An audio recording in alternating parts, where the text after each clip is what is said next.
Pagi itu, Rabu 15 Maret lalu, warga Kampung Baru Desa Singabangsa, Kecamatan Tenjo, Kabupaten Bogor mendadak geger. Sesosok mayat manusia ditemukan di dalam koper yang tergeletak tak jauh dari pinggir jalan raya. Tragisnya, mayat berjenis kelamin pria ini ditemukan dalam kondisi termutilasi tanpa kepala dan kaki. Untuk mengungkap kasus penemuan mayat termutilasi dalam koper, Satreskrim Polres Bogor telah melakukan upaya tindak lanjut dengan penyelidikan dan melakukan gelar olah tempat kejadian perkara. Berdasarkan hasil otopsi, polisi mengungkapkan korban diduga dibunuh kurang dari 12 jam sebelum ditemukan. Untuk mengungkap identitas korban, Polres Bogor terus mengembangkan penyelidikan dengan berbekal petunjuk atau ciri-ciri khusus yang ada pada tubuh mayat. Di antaranya gambar tato abstrak yang ada pada bagian lengan kiri korban. Penemuan mayat termutilasi di Bogor sontak mengundang tanda tanya. Siapa pelaku yang tega melakukan tindakan keji membunuh korban? Lalu bagaimana upaya polisi mengungkap tabir misteri mayat termutilasi dalam koper tersebut? Tim TV One mengabarkan. Salah satu hal yang diungkapkan oleh pihak kepolisian ketika berhasil menangkap pelaku ini, kemudian mengatakan bahwa alasan dari pelaku sampai tega melakukan mutilasi adalah karena akan dijadikan korban sodomi oleh pelaku. Benarkah hal tersebut? Kita akan nanti dengarkan keterangan dari pihak kepolisian dan juga pandangan dari narasumber yang sudah hadir di samping saya, yaitu seorang kriminolog Pak Thomas Sunario. Selamat malam Pak Thomas. Selamat malam Mbak Putri. Baik, selain Pak Thomas Sunario, kita juga akan dapatkan keterangan dari Ibtu Desi Triana selaku Kasih Humas Polres Bogor. Selamat malam Ibtu Desi. Selamat malam Mbak. Baik, selamat malam. Assalamualaikum warahmatullahi wabarakatuh Ibtu Desi. Waalaikumsalam warahmatullahi wabarakatuh. Ya, dan berikutnya kita juga sudah terhubung dengan dokter forensik, yaitu Dr. Jaya S. Atmaja, yang nanti juga akan menjelaskan kepada kita sebenarnya apa hasil-hasil dari otopsi yang bisa kemudian mengarahkan kepada pelaku. Tapi kita akan dengarkan terlebih dahulu keterangan dari Ibtu Desi Triana. Bu Desi, mungkin bisa dijelaskan bagaimana upaya penangkapan pelaku, karena kami dapatkan informasi kalau tidak salah pelaku ditangkap sampai di Yogyakarta, dan juga apa yang menjadi motif dari pelaku ini. Silakan Bu Desi. Ya, selamat malam. Mohon izin sedikit menjelaskan bahwa memang masih proses, dan memang alhamdulillah berkat kerja keras dari Satreskrim Polres Bogor, siang hari tadi pelaku dapat diamankan, ditangkap di wilayah Jawa Tengah, khususnya daerah Yogyakarta. Baik, pelaku ini memang melarikan diri, ada tujuan tertentu ke Yogyakarta, Bu Desi? Ya, memang berpindah-pindah tempat dia kabur, melarikan diri. Baik, Bu Desi, apa kemudian yang menjadi motif atau alasan pelaku melakukan mutilasi? Untuk motif masih kita dalami, dan pelaku masih dalam perjalanan bersama Satreskrim Polres Bogor dari Jogja ke Bogor. Baik, jadi saat ini masih dalam perjalanan tersangka ini, Bu Desi? Menuju Betul, Bogor. Betul. Baik, Bu Desi sudah Betul. ada pernyataan jadi disampaikan oleh pihak kepolisian dan juga beredar di media-media termasuk media elektronik, media sosial, bahwa penyebab dari pelaku melakukan mutilasi ini adalah karena akan dijadikan korban sodomi atau akan disodomi oleh pelaku. Apakah itu betul, Bu? Ya, untuk sementara sih masih dalam pendalaman. Karena memang pengakuan dari pelaku baru itu aja, Mbak. Baik, Bu Desi, apakah di antara kedua orang ini pelaku dan korban saling mengenal? Nah, makanya itu masih didalami. Baik, ada informasi terbaru apa Bu? Mungkin yang bisa disampaikan kepada kami, kepada masyarakat, selain mengenai bahwa pelaku sudah berhasil ditangkap dan sedang dalam perjalanan menuju ke Bogor. Ya, dari pengakuan pelaku, untuk bagian kepala dan kaki dibuang di sungai di daerah Tangerang. Mohon maaf Bu, saya kurang mendengar. Di daerah mana Bu dibuangnya? Tangerang. Di Tangerang, Mbak. Di Tangerang. Di sungai, ya. Di sungai. Dan iya, di sungai wilayah Tangerang. Baik. Masuknya kan itu Tiga Raksa tembus ke Tenjo. Cukup jauhkah Bu jarak antara ditemukannya koper itu dengan tempat pembuangan ke kepalanya? Iya, cukup jauh, Mbak.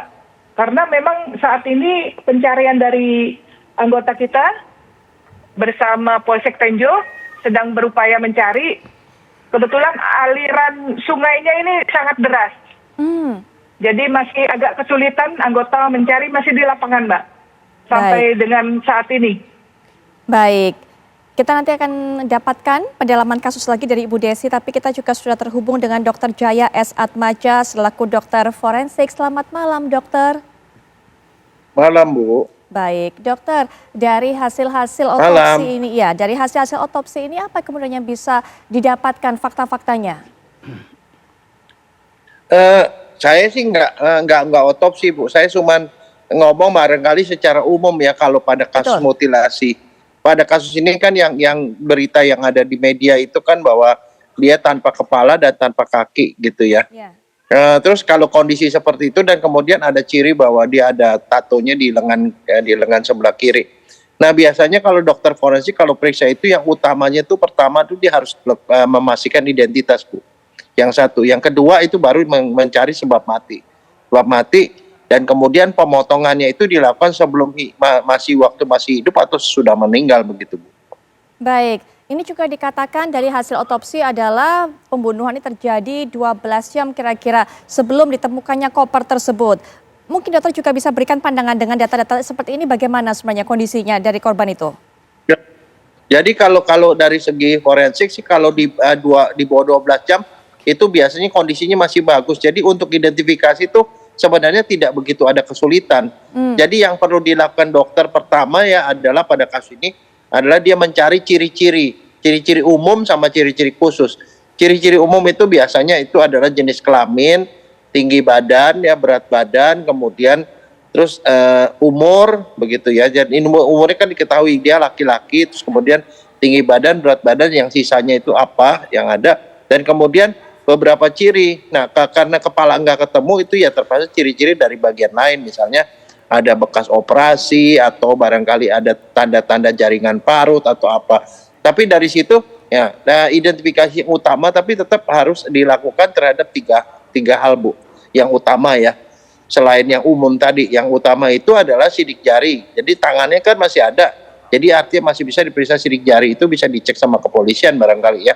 Itu satu. Yang kedua adalah gigi. Gigi kan nggak ada karena kasus ini kepalanya belum ada ya. Jadi gigi nggak bisa, tapi DNA bisa, Bu.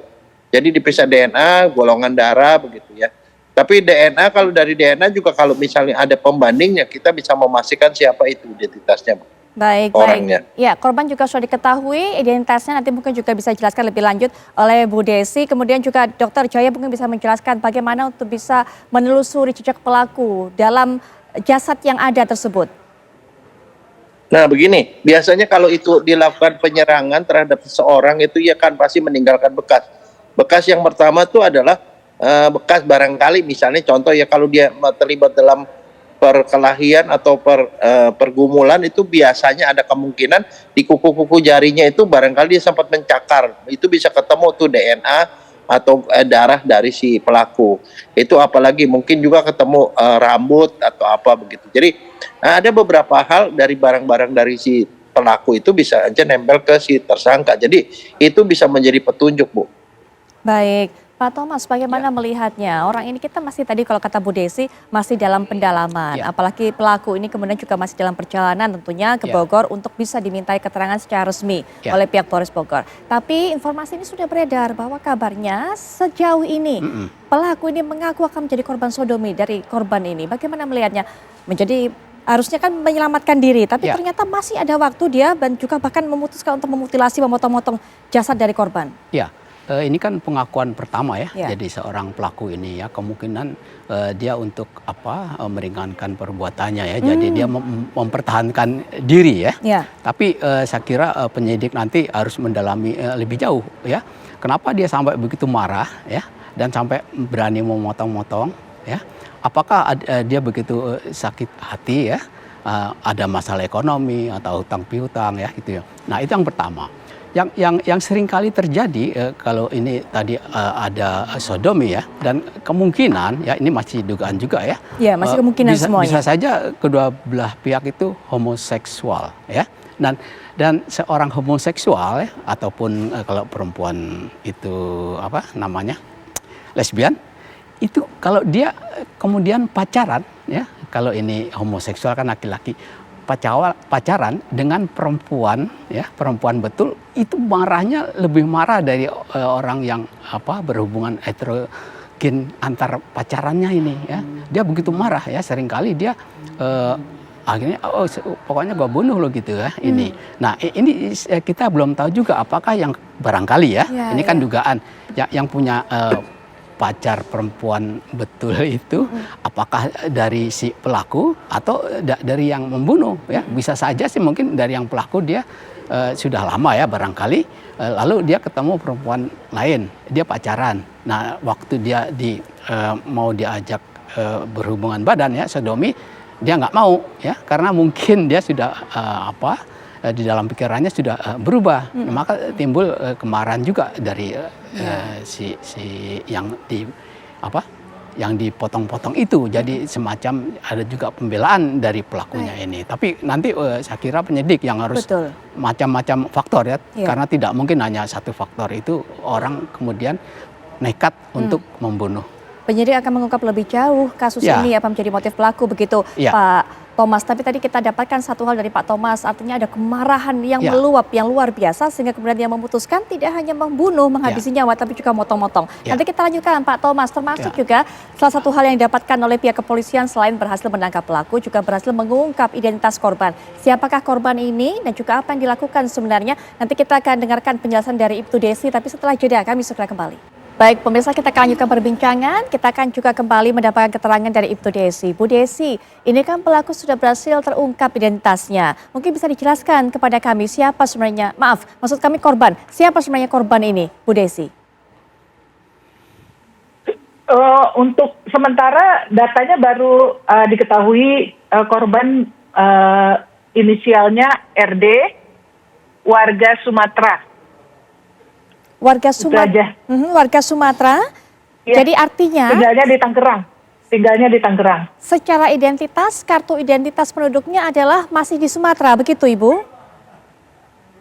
Masih tertulis adalah warga asli sana. Asli Sumatera, tinggal di Tangerang, wilayah Tangerang. Tinggal di wilayah Tangerang. Apakah Ibu kemudian sudah mendapatkan informasi tinggal dengan siapa di Tangerang ini, apa profesi sehari-harinya dan sebagainya, Ibu? Ya, masih belum, Mbak. Masih didalami karena kan untuk keterangannya pelaku masih di perjalanan. Jadi untuk berita acara lengkapnya masih belum bisa, Mbak. Betul. Baik, Ibu. Siapa saja sejauh ini, Ibu, yang sudah dipanggil oleh pihak kepolisian untuk dimintai kesaksiannya ataupun juga keterangannya, Ibu? Selain mungkin saksi mata? Saksi mata aja, masih baru. Karena kan pelaku juga baru tertangkap hari ini ya, Mbak. Betul. Jadi belum ada. Nanti akan lebih dalam lagi. Belum ada pihak-pihak lainnya, Bu, ya, yang dimintai keterangan. Betul. Berarti informasinya hingga saat ini masih begitu terbatas ya, Bu? Betul, masih belum bisa, Mbak. Baik, Ibu. Adakah kemungkinan lainnya, Bu, informasi-informasi yang bisa didapatkan mengenai korban ini, Bu? Sama sekali tidak ada. Contohnya mungkin dari pihak saksi mata mungkin ada yang sempat melihatnya terakhir kali di mana, begitu, atau kegiatan aktivitas terakhirnya apa? Tidak ada, Bu? Tidak ada yang mengenal. Karena memang wilayah Tangerang dibuangnya ke situ. Jadi tidak ada yang kenal. Warga sekitar Tenjo tidak ada yang kenal. Baik.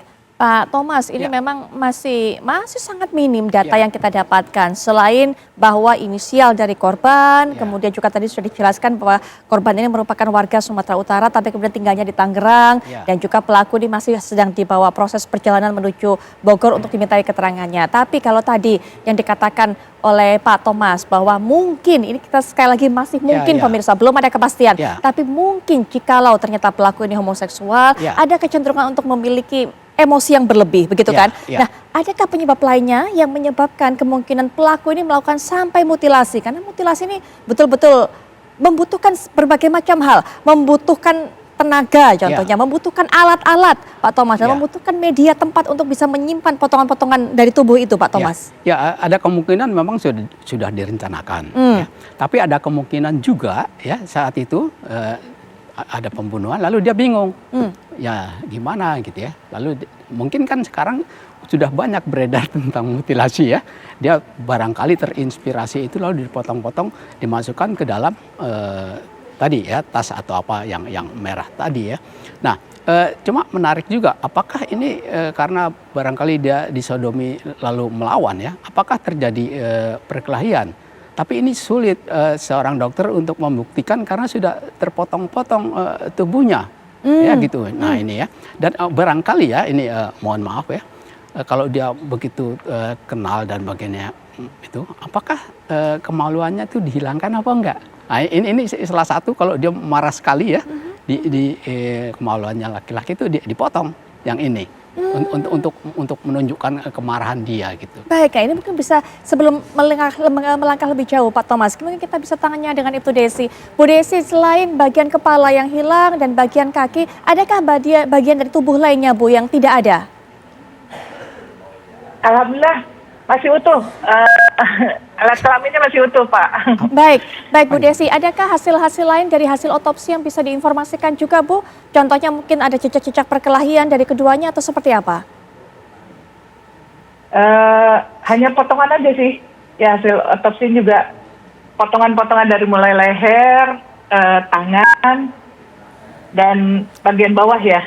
Baik. Ya, kita kembali lagi Pak Thomas. Itu Ya. tadi Pak Thomas, sepertinya ini sudah direncanakan gitu kan, tapi itu juga masih butuh penelusuran Ya. lebih lanjut. Ya. Tapi setidaknya pelaku ini membutuhkan koper, mencari alat, kemudian senjata tajam tentunya, atau alat apapun itu untuk memotong korban dan sebagainya, Pak Thomas. Ya, apakah itu kejadiannya di rumah atau di luar ya? Kalau di rumah ya, itu dia sempat untuk mencari koper ya, yang ini ya. Dan kemungkinan juga apakah itu terjadi di rumah kontrakan ya, karena si korban itu kan dari Sumatera sana ya, dan ini juga susah dilacak. Sekarang kan cenderung orang nggak mau ganti KTP ya, seringkali karena waktu atau dan sebagainya, ini Iya, betul, juga menyulitkan identitas dia itu siapa gitu. Betul. Ini. Baik, Pak Thomas, terima kasih sudah hadir Ya. di sini. Memang perbincangan kita hanya sebatas ini saja Pak Thomas, Ya, karena ya. kita belum bisa mendapatkan hal informasi lebih jauh Betul. dari pihak kepolisian. Kita akan terus tunggu ya itu Desi. Terima kasih sudah meluangkan waktu untuk bisa bergabung dengan kita. Dan Sama-sama, Bang Putri. iya, Bu Desi, kita tunggu bagaimana perkembangan kasus Bapak. selanjutnya, informasi selanjutnya, terutama ketika nanti pelaku ini sudah sampai di Bogor dan juga sudah ditanya dan memberikan keterangan-keterangannya mengenai apa yang dilakukannya. Selamat malam Bu Desi. Wassalamualaikum Amin, warahmatullahi amin. Terima wabarakatuh. kasih. Baik, Pak Thomas juga Waalaikumsalam terima kasih. warahmatullahi wabarakatuh, Ya, Pak dan juga Thomas. tadi Dr. Jaya sudah bergabung dengan kita.